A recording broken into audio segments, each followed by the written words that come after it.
Bab 1469, Kosmologi.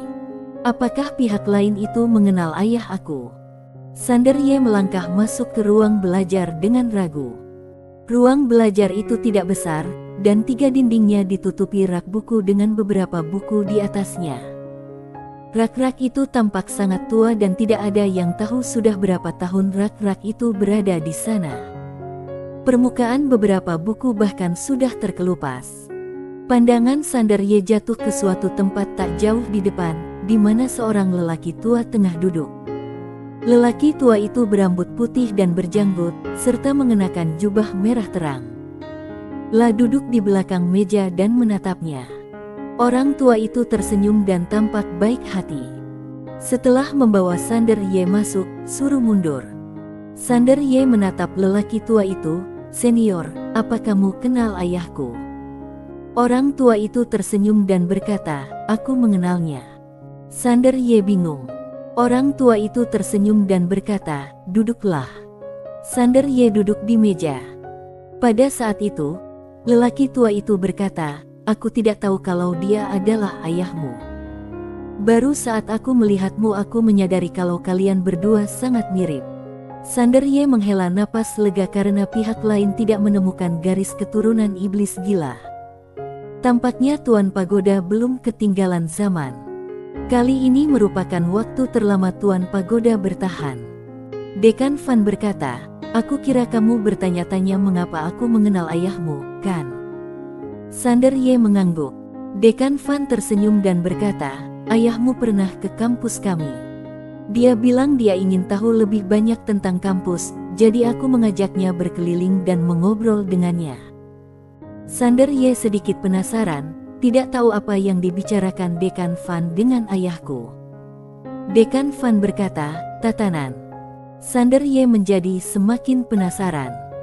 Melihat mata Sanderye yang penuh harap, Dekan Van tersenyum dan berkata, "Aku agak bingung saat itu, karena dia tidak mengikuti jalan tatanan, tetapi dia tertarik padanya. Sekarang tampaknya itu pasti karena kamu." Sanderye tersenyum dan berkata, "Dekan Van, bisakah kamu memberitahu aku apa yang kamu bicarakan?" Dekan Van menatap Sanderye, "Aku ingin bertanya padamu. Kamu harus menjawab dengan jujur." Sanderye berkata, "Dekan Van, tanyakan." Dekan Van bertanya, "Kalau seseorang memiliki tatanan yang lebih baik dari kamu, apakah kamu masih akan mencoba mengubahnya?" Sanderye bahkan tidak memikirkannya dan hanya menggelengkan kepalanya. Dekan Van menatapnya tanpa berkata apa-apa.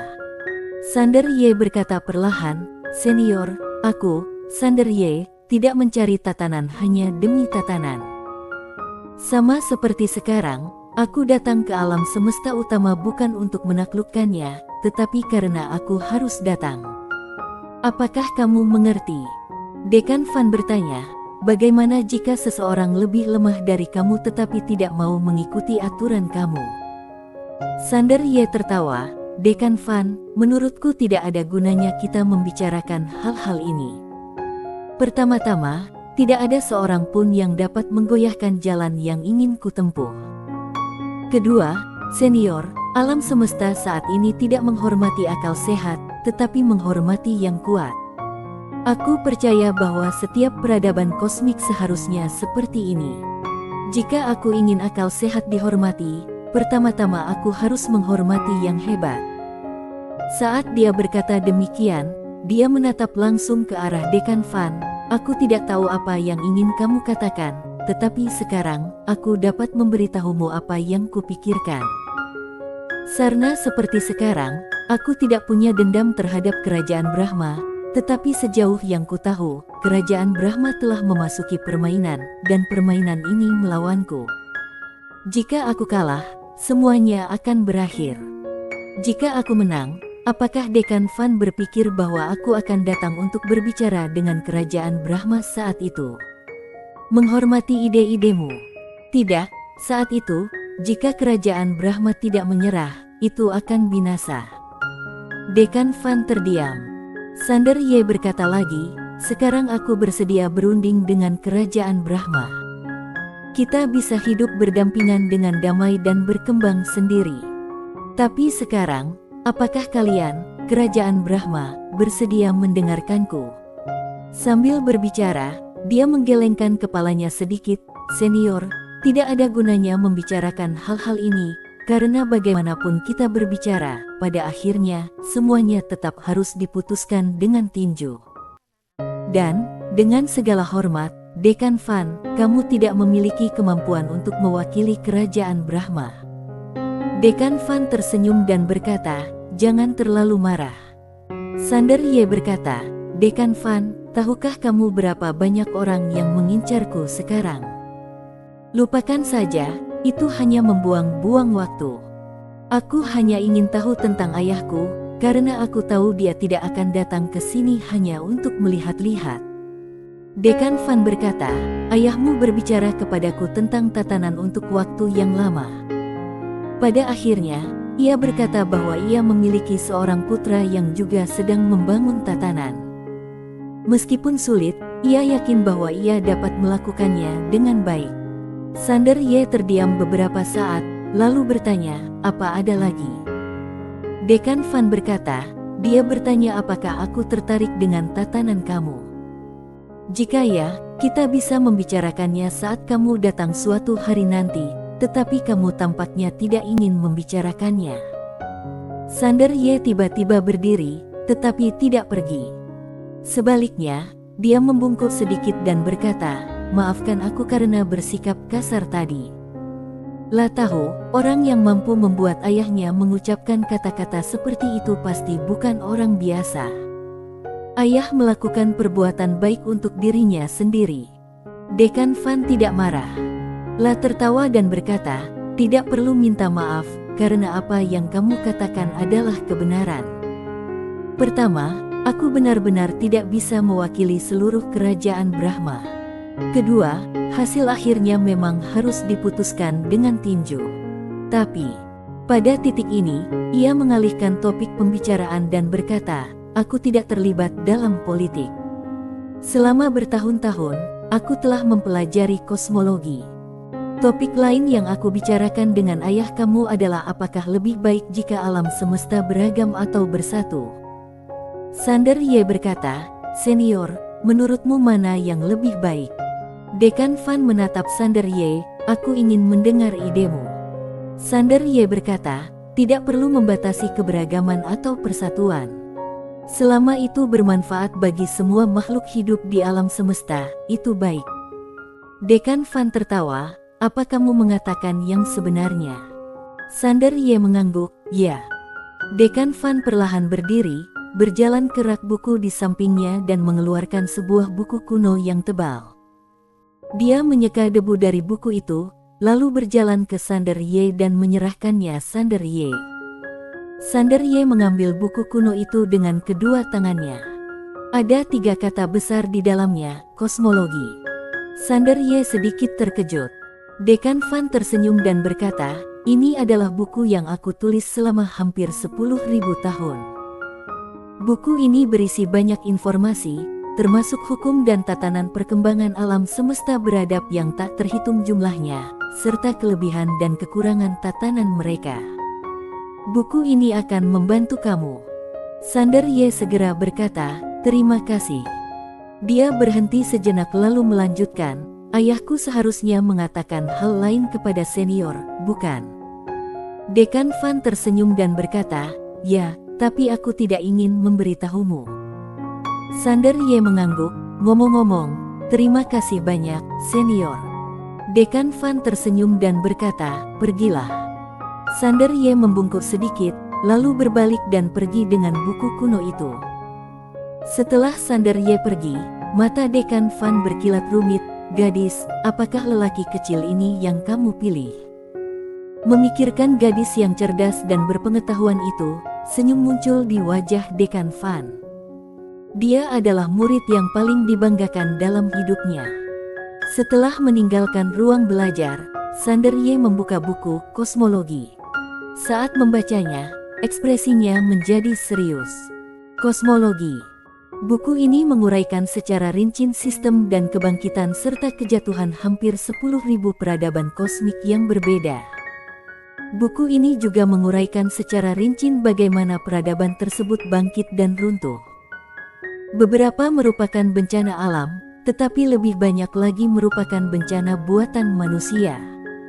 Tidak ada sistem atau tatanan yang dapat bertahan lama. Lama-kelamaan akan rusak dan busuk.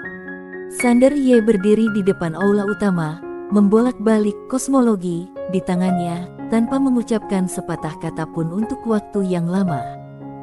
Setiap kali ia membalik halaman, itu melambangkan kebangkitan dan kejatuhan peradaban kosmik. Di antara peradaban ini, banyak yang sebenarnya jauh lebih besar dan lebih kuat daripada alam semesta Guanxuan saat ini, dan bahkan sistem mereka jauh lebih sempurna daripada alam semesta Guanxuan saat ini. Tetapi pada akhirnya, ia tetap musnah. Sebagian besarnya adalah bencana buatan manusia dan masalah internal. Kekuasaan dapat membuat orang marah dan membuat mereka gila. Sander Ye menutup buku itu. Meskipun buku kosmologi ini bukanlah semacam kekuatan magis, buku itu sangat penting baginya saat ini. Meskipun alam semesta Guanxuan telah ditingkatkan dengan bantuan Gu Jinasui, tetapi pemahaman tersebut tidak sepenuhnya sempurna dan mustahil untuk mencapai kesempurnaan karena masalah baru pasti akan muncul dalam proses pengembangan. Buku kosmologi ini tidak hanya dapat memberinya referensi, tetapi juga berfungsi sebagai peringatan. Tepat saat Sander Ye tengah asyik berpikir, Suru datang menghampiri dan bertanya sambil tersenyum, "Kakak Ye, bagaimana pembicaraanmu dengan Dekan Fan?" Sander Ye mengumpulkan pikirannya dan berkata, "Saudara Suru, bisakah kamu memberitahuku tentang Dekan Fan ini?" Suru berkata, "Dia adalah teman guruku. Dia adalah orang yang sangat rendah hati. Dia hanya mengajar dan pada dasarnya berpartisipasi dalam urusan pemerintahan kekaisaran. Murid-muridnya juga tersebar di seluruh alam semesta utama." Sander Ye menatap Suru, dan Suru tersenyum dan berkata, "Ya, itu bukan kerajaan Brahma, tetapi seluruh alam semesta utama." Sander Ye mengangguk. Suru melanjutkan, "Dia telah memberikan kontribusi terbesar bagi perkembangan Akademi Kekaisaran menjadi akademi nomor 1 di alam semesta utama.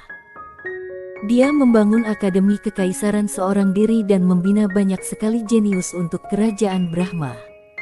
Tidak hanya itu, dia juga membantu menyempurnakan hukum Akademi Kekaisaran. Dia dipercaya oleh penguasa kerajaan." Sander Ye melirik Suru di sampingnya dan berkata sambil tersenyum, "Saudara Suru, apakah kamu memiliki kesempatan untuk menjadi guru negara kerajaan Brahma?" Suru terdiam sejenak, lalu berkata, "Semua orang mengira akulah guru nasional berikutnya karena akulah satu-satunya murid guruku, tetapi hanya aku yang tahu bahwa aku tidak akan pernah menjadi guru nasional." Sander Ye sedikit penasaran, "Kenapa?" Suru menggelengkan kepalanya, kemampuannya belum cukup, masih jauh dari cukup. Sander Ye menepuk bahu Suru dan berkata, "Aku mengerti perasaanmu. Aku juga ingin melampaui orang tuaku, tetapi aku tahu betapa sulitnya itu. Tetapi, kesulitan membuat segalanya menjadi menarik, bukan?" Suru menatap Sander Ye, dan Sander Ye berkata dengan lembut, "Gurumu memintamu untuk mengikutiku karena 2 alasan. Kamu lebih tahu salah satunya daripada aku, jadi aku tidak akan memberitahumu. Alasan kedua adalah dia ingin kamu mengerti bahwa segala sesuatu bergantung pada usaha manusia. Hanya mereka yang telah melakukannya dan bekerja keras untuk melakukannya yang berhak untuk menyangkal diri mereka sendiri." Setelah berkata demikian, dia pun pergi. Suru tetap diam di tempat. Di kejauhan, instruktur Jinemu datang. La berjalan mendekati Sander Ye dan berkata sambil tersenyum, "Halo, Dekan Ye. Aku ingin membicarakan sesuatu dengan kamu." Sander Ye berkata, "Gurumu, silakan bicara." Guru Jinemu menatap Sander Ye, "Cemo Su sangat baik. Kami harap dia tetap di Akademi Kekaisaran." "Dekan Ye, Mohon maaf karena aku terus terang.